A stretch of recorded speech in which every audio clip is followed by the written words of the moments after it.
যেটা মোবাইলের কথা আমি বললাম সবটাই। যারা অঙ্গনবাড়ির মায়েরা রয়েছেন তারাও অনেক সময় কমপ্লেন করেন আমাদের যে মোবাইলগুলি দেওয়া হয়েছে এগুলি ভালো না।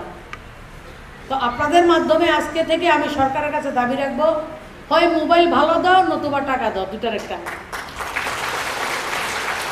যদি মোবাইল ভালো না হয় আপনারা নেবেন না, এটা ধরবেন না হাতে, দরকার নাই, যেয়ে দেব, নাম কমাইয়া লাভ আছে।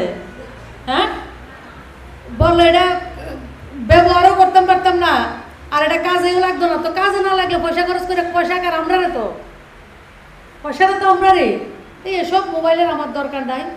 আমারও হয় ভালো মোবাইল দাও, নতুবা একটা মোবাইল বাবদ আমার 15,000 টাকা, যে কোনো একটা টাকা, দুইটার একটা দাও, এবং টাকা হাতে হাতে না, অনলাইন, নাহলে মিডলে সমস্যা আছে, আছে না? হ্যাঁ, প্রচুর বুথপেট থাকে, বুথপেট থাকে, বুথপেটের দরকার নাই, অনলাইন বলতেছি, অনলাইন ব্যবস্থা করে দিয়েছি, অনলাইনে দাও।